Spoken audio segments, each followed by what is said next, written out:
Hari Om, Bhagavad Gita, Chapter 6, Verse 10, Dhyana Yoga, Meditation. In the last verse, Bhagwan Krishna said, "Hey Arjuna, the vision of a yogi is the same towards all people, whether it is a friend or a foe, related or unrelated, judge or unknown person, whoever it is. The yogi will not give color to the person. What we do is we give the color to a person. We judge them. Oh, he is this kind of a person. He is this kind of a person. Oh, he is a good boy. He is a bad guy. The yogi is not judgmental. For him, everybody is the same. That is what Bhagwan Krishna said in verse 9. Now, verse 10. From verse 10 onwards, Bhagavan teaches us the techniques of meditation. Everything in this world, there is a standard operating procedure. You work in any company, they will have, for your work, they will have a standard operating procedure. Whenever there is a mistake or a failure, they will see whether you have followed it or not. If you have followed and then you are not successful, then it is okay. The company will not punish you. But if you have not followed the standard operating procedure, then you cannot be successful in any field, whatever field you are. Bhagavan gives the standard operating procedure for meditation from verse 10 onwards. Verse 10. Yogi yunjita sadadam atmanam ragasistitaha ekagi yadachittatma nirashira parigraham. Now Bhagavan starts giving the techniques. The question for all of us would be, sir, can I do it? Can I attain self-perfection? Sir, you don't know about me. I am the worst fellow. So, these are all, for me, it is theoretical. It is interesting. I do agree. I am not contradicting Bhagavan Krishna.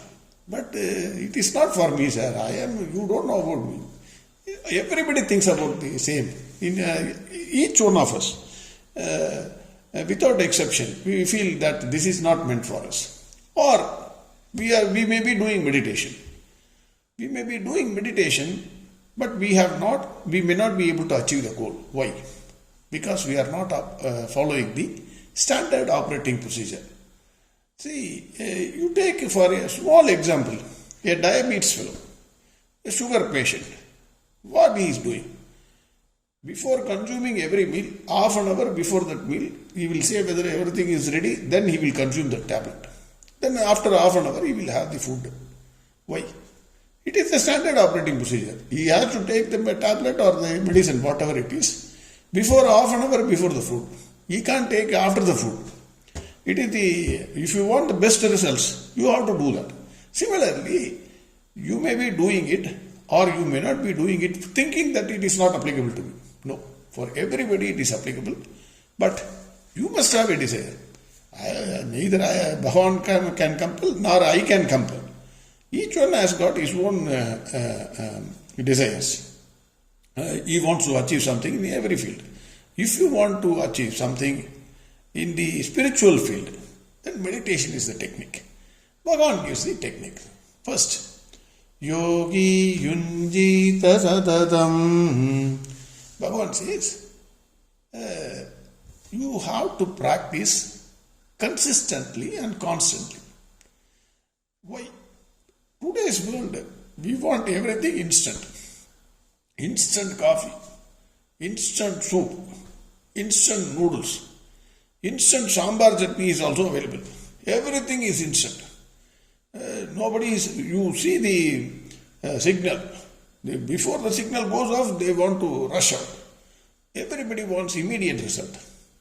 In meditation, that is not possible. Meditation, you have to be patient. You have to start slowly, steadily, and then you have to be consistent. Today sitting, then 20 days not meditation. After that, then one day you will sit. Then after 1 month you will not do. You have to be consistent. Here, Satatam means not always, but consistent. Consistently, you must practice this meditation. Here, I want to quote Thiruvalluvar. Thiruvalluvar says, Muyarchi Thiruvanayakkum, Muyarchi inmai puhuttividum.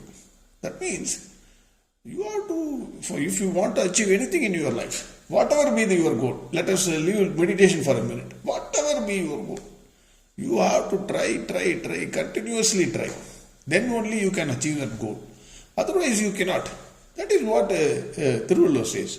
Same thing, if you see, you have to try on consistently. And see, I cannot tell you how much time you have to practice or how many days you have to practice in a week. It is all left to you. Bhagwan is not prescribing anything. But he only says you have to try consistently, and there should not be slackness. Immediately you should not conclude, no, this will not come. Then Bhagwan says, Yogi yunjita sadatam atmanam ragasistitaham. Ragasi means secret. Direct meaning of ragasi is secret. Here, it means in a quiet place.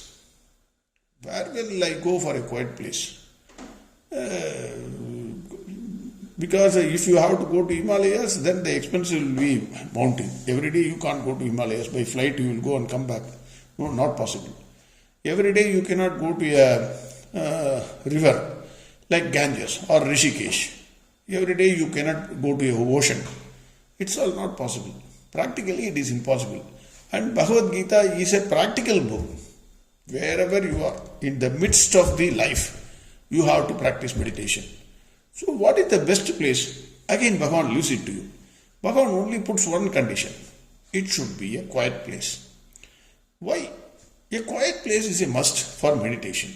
Meditation is when you sit in the seat of meditation, there should not be any external disturbances.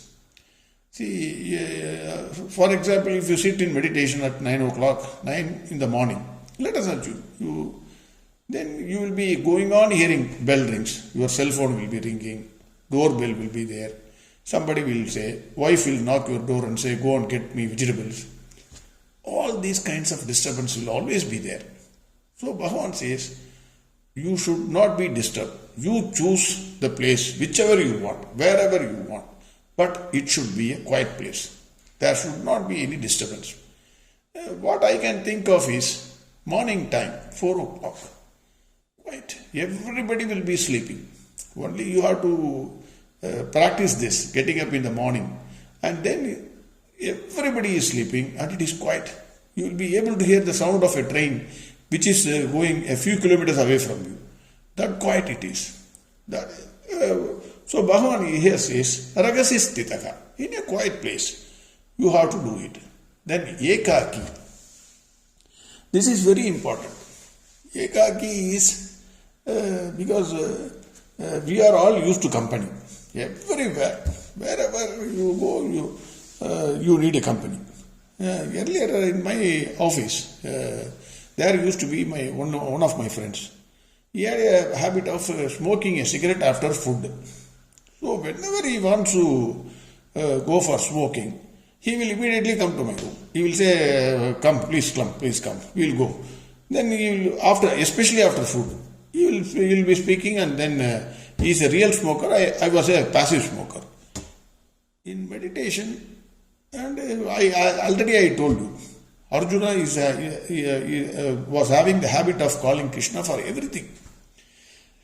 Whether it is food, whether it is going for a theatrical performance, whatever it is, he will say, Krishna, come, we will go.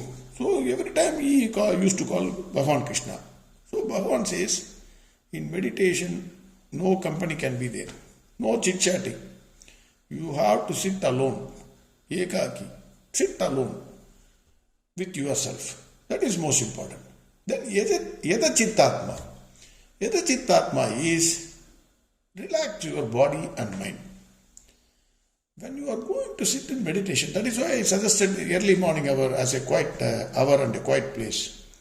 Because your body, mind and this thing should be relaxed. You cannot sit with a tension or with anger in a seat of meditation. Meditation is to relax yourself, completely relax yourself, like deep sleep. So in that process, you cannot have any anger or tension or something else while you sit in the seat of meditation. That is what is Yatachittatma. Then Nirashya. Naturally, I need not have to tell this. We have n number of desires. The list is never ending. It goes on. You start writing your desires from today onwards. You see the list. Never ends. It's like waves, one after the other, one after the other, one after the other. It will go on coming. So, but Bhagwan here says, Nirashya. How to control that? That is one point which is very important, that which we need to see. Sir, can I sit in a meditation seat without any desire? Because mind is of such a nature, it goes after many desires. So that is one point we need to take care of. Then aparigrihaka, that is devoid of possessions.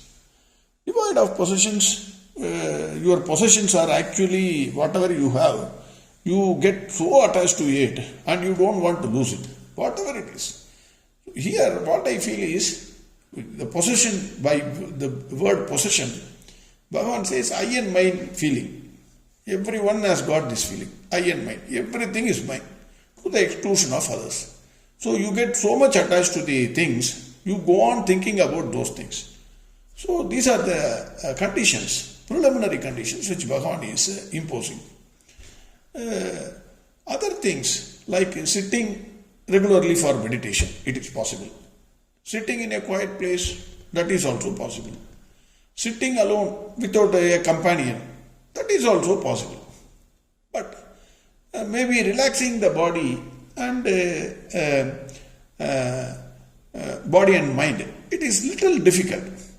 Once you get up, then your thoughts cloud your mind, and either you are angry, happy or something, your mind is like that. That is also slightly we can control, we can relax ourselves. But can I sit in a meditation seat without desires and possession? This seems to be a tough condition prescribed by Bhagwan Krishna. So, what is the way out?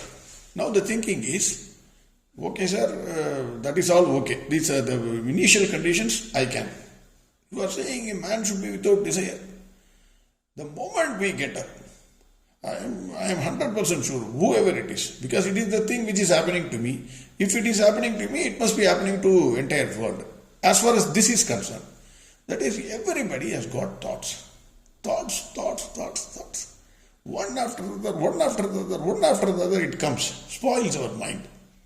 How to be without thought? Desires are what? Thoughts. Your thought, what you don't have, you start desiring for it. Or your experiences, you are enjoying those pleasurable experiences. Your thoughts are coming and clouding your mind. Or your possessions. How can you be without your possessions? Can you simply immediately say, no, I am not possessive? It is impossible. How to disconnect that? That is the question. Here I think, again I am quoting Tiruvallur. Tiruvallur has given a small technique for this. Already I have said a few slokas back this, but this is again important. Hence I am saying this. Patruga patru attran patrinai, appatrai patruga patru vidarku. Wonderful. Tiruvallur says, hold on your thoughts on God. Why? Patru attran patrinai. That means the God has no attachment. You hold on to the thoughts on God, so that who has no attachments, why? Why one should hold on to the image of God? He says, if you hold on to the thought on the image of your God, Ishtadevada, then all your other thoughts and attachments will naturally go. Easy. Sir, Tiruvallur says this, how it can be done. I can give you a small example. I have seen this. That's why I am giving. My senior used to order a hot coffee. It will come on his table. But when he is involved in the matter, then what happens is he will be going on seeing. My coffee will also be there. I will be always thinking about the coffee. It is getting cold in the AC room. But my senior will be reading the document. He will be asking questions, etc. By the time when he touches the coffee, the hot coffee would have become cold coffee. In Tamil Nadu, nobody likes cold coffee. Everybody looks for a hot coffee. So the coffee would have become cold. Why? Because he is deeply involved in the goal. Whatever it is. He was having a practice, he was enjoying that practice, when you deeply involve yourself, then automatically whatever goes off, whatever other thoughts, they naturally fall off. For me and all, 130 means food. For my boss, at that time my senior, food was never a concern. He will forget about his food. A scientist you take, he will have a number of problems. Financial problems he will have. Wife may be a problem. Son may be a problem. His life may be full of problems. But the moment he enters into this lab, he will forget everything, whatever it is. He will be concentrating on his goal. Whatever is discovering or inventing, that will be his goal. He will forget the entire world. Similarly, if you start concentrating on the God, naturally all your attachments will fall off. This is what Thiruvalur is saying. It seems to be a good technique to adopt, at least in the initial stages. Now verse 10 again. Yogi yunjita sadatam atmanam ragasistitaha ekaki yada chittatma nirashira parigraham. Next verse tomorrow. Harihom Sarvam Krishnarpanamastu. Narayana Narayana Narayana Narayana Narayana